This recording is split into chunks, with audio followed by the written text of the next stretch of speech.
Right. BJP నాయకులు కప్పర్ ప్రసాద్ గారితో మాట్లాడదాం.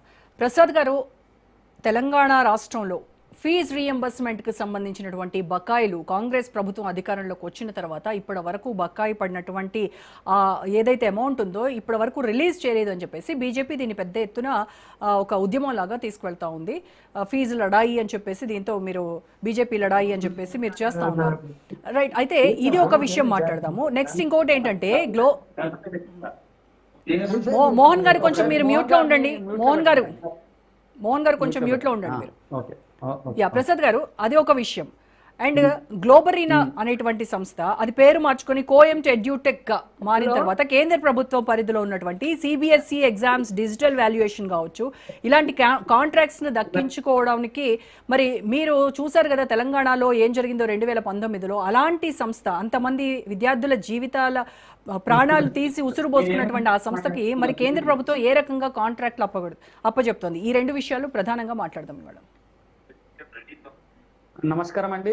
మీకు ప్యానెల్లో ఉన్నటువంటి ప్రతాప్ రెడ్డి గారికి, తర్వాత ఆరేపల్లి మోహన్ గారికి, తర్వాత మిత్రులు అందరికీ నమస్కారం. శేష్ గారికి, మీరు ఇందాక మొదటి అంశం ఒకసారి మాట్లాడదాం. ఇప్పటి వరకు ఫీజు రియంబర్స్మెంట్ అన్నది జరగలేదు. ఈ ప్రభుత్వం వచ్చి 2.5 సంవత్సరాలు దాటుతుంటే ఇప్పటిదాకా ఫీజు రియంబర్స్మెంట్ అన్న మాటే లేదు. విద్యార్థులకు ఫీజు రియంబర్స్మెంట్ జరగలేదు. కాబట్టి ఫీజు రియంబర్స్మెంట్ లడాయి పేరుతోటి, ఫీజు బకాయి బీజేపీ లడాయి అనేటువంటి పేరుతోటి ఇవాళనే పోస్టర్ లాంచ్ చేసినాం. ఒక పోరాటానికి మేము శ్రీకారం చుట్టినాం. ఆ విద్యార్థులకు ఫీజు రియంబర్స్మెంట్ జరిగే వరకు పోరాటం చేయాలని చెప్పి భారతీయ జనతా పార్టీ విద్యార్థులకు భరోసా ఇస్తూ ఒక పోరాటాన్ని మా రాష్ట్ర అధ్యక్షుడు రామచంద్రరావు గారి నాయకత్వంలో తీసుకున్నాం. అంతకుముందు కూడా రైతు భరోసా పేరుతోటి ఒక పోరాటం తీసుకున్నాం. రైతులకు సంబంధించిన మేము పోరాటం మొదలుపెట్టిన తర్వాతే బీజేపీ పోరాట ఫలితంగా ప్రభుత్వం దిగొచ్చి రైతాంగం దగ్గర నుంచి కొంతలో కొంత ధాన్యాన్ని కొనుగోలు చేసింది. ఇంకా కొనుగోలు చేయాల్సినటువంటిది ఉన్నది, కానీ కొంత కొనుగోలు చేసింది, కొంత కదలిక వచ్చింది. కాబట్టి ఈ ప్రజల పక్షాన పోరాటంలో భారతీయ జనతా పార్టీ ముందుంటది.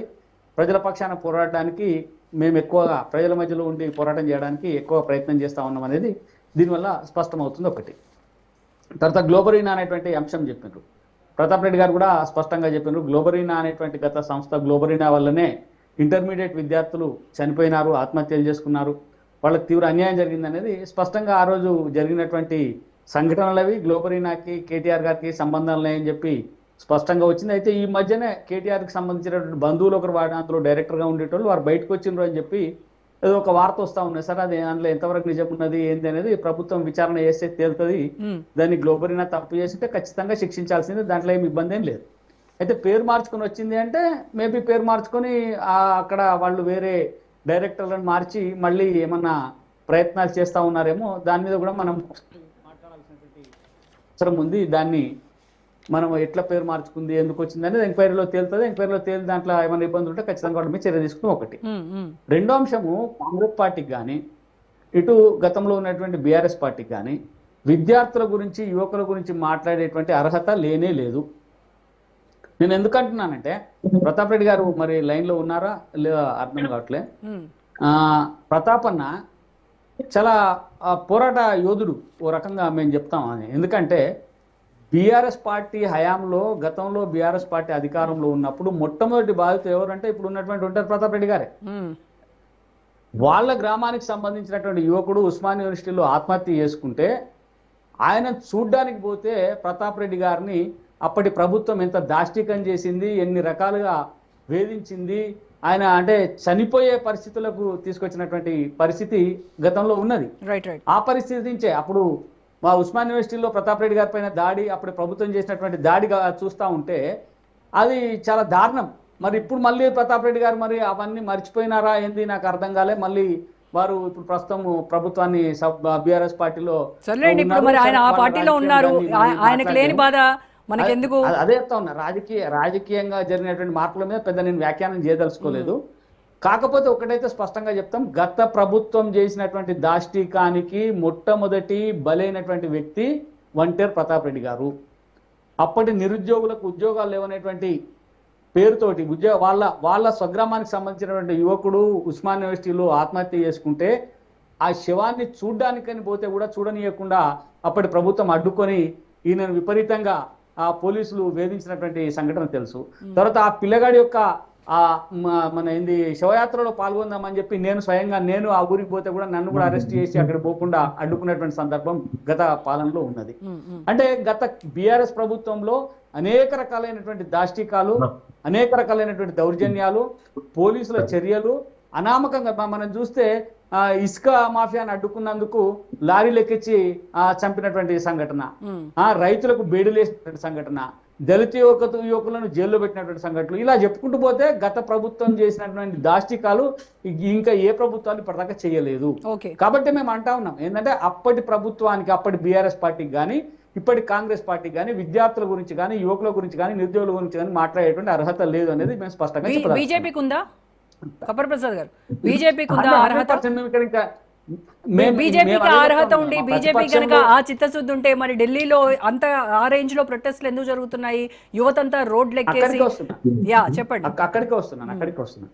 నేను ఏమంటున్నానంటే బీజేపీ ఈ రాష్ట్రానికి సంబంధించిన వరకు భారతీయ జనతా పార్టీ ప్రతిపక్ష పాత్ర పోషిస్తా ఉన్నది.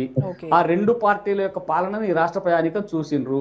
ఆ రెండు పార్టీలు కూడా ఈ రాష్ట్రంలో సరైనటువంటి విధానంలో పాలన సాగలేదు. కాబట్టి ఆ రెండు పార్టీలను కూడా ఎండగట్టేటువంటి ఏకైక ఇప్పుడు సమస్య 2018లో జరిగినటువంటి సమస్య కాదు, 2026. మోహన్ గారు నేను మాట్లాడతాను మీతో, ఒక నిమిషం ఆగండి. చెప్పండి. ఇప్పుడు సమస్య అనేది 2018 కాదు, 2026 ప్రెసెంట్ ఢిల్లీలో జరుగుతున్నటువంటి పరిణామాల మీద మాట్లాడతాను. నేను అదే మాట్లాడతాను. నేను ఎందుకు మాట్లాడుతున్నా అంటే 2018 మాట ఎందుకు తీసినా అంటే అదే చెప్తున్నా. అంటే మీ హయాంలో విద్యార్థులకు జరిగినటువంటి అన్యాయాన్ని చెప్తూ మీకు ఇప్పుడు విద్యార్థుల గురించి మాట్లాడే అర్హత లేదు. మొదటగా దాడి జరిగింది, మొదటి బాధితుడు ప్రతాప్ రెడ్డి గారు అని చెప్తా ఉన్నా. Right, okay. జరిగినటువంటి విషయం ప్రతాప్ రెడ్డి గారి గురించి వదిలేయండి. ఇప్పుడు ఇందాక సరే అదే చెప్తా ఉన్నా, మీరు అడిగినటువంటి క్వశ్చన్ కోసం అన్న మాట్లాడింది కాబట్టి చెప్తా ఉన్నా. ఇప్పుడు మీరు చెప్పినారు ఆ ఢిల్లీలో జరుగుతున్నటువంటి పరిణామాలు ఏంటి అని. ఢిల్లీలో జరిగేటువంటి పరిణామాలను స్పష్టంగా గమనిస్తే ఢిల్లీలో జరుగుతున్నటువంటి పరిణామాలు కేవలం ప్రభుత్వాన్ని అస్థిరపరచాలనేటువంటి అంతర్గత కుట్రతోటి జరుగుతున్నాయి తప్ప ఇంకోటి కాదు. మీరు చూస్తే గత ప్రభుత్వంలో మొత్తం నా దగ్గర లిస్ట్ ఉంది, ఏ ప్రభుత్వంలో ఎన్నిసార్లు పేపర్ లీక్ అయినాయి, ఎన్నిసార్లు ఏ విద్యామంత్రి ఎవరైనా రాజీనామా చేసిండ్రా, కాంగ్రెస్ ప్రభుత్వంలో కాంగ్రెస్ రాష్ట్ర వాళ్ళు ఎవరు చేయలేదు కాబట్టి ఇప్పుడు ధర్మేంద్ర ప్రధాన్ రాజీనామా అడిగేటువంటి ఆస్కారం లేదంటారు.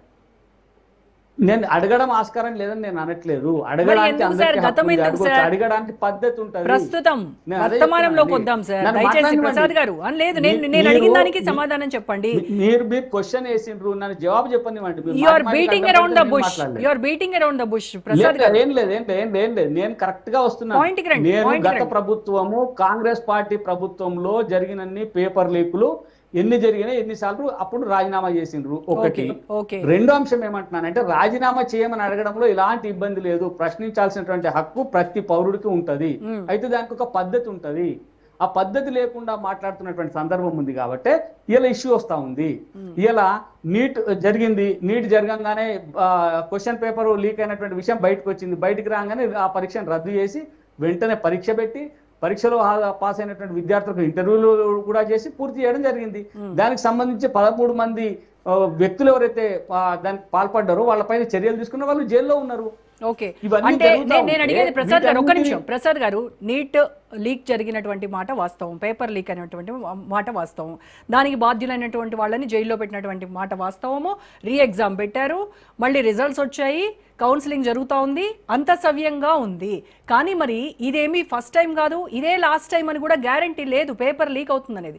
ఇక మీదట ఇలాంటివి పునరావృతం కాకుండా ఉండాలి అని అంటే కేంద్ర ప్రభుత్వం కట్టుదిట్టమైనటువంటి ఒక సిస్టమ్ని ఏర్పాటు చేయాలి. సో ఆ సిస్టమ్ని అడుగుతా ఉన్నారు. దానికి ఇప్పుడు అంటే ధర్మేంద్ర ప్రధాన్ రాజీనామాకి ఎందుకు డిమాండ్ చేస్తున్నారు అని అంటే నెక్స్ట్ వచ్చేటువంటి ఆ శాఖ మంత్రి ఎవరైతే ఉంటారో వాళ్ళు కాస్త జాగ్రత్తగా ఉంటారు ఈ పాఠాలన్నింటినీ దృష్టిలో పెట్టుకొని అనేది వాళ్ళ డిమాండ్.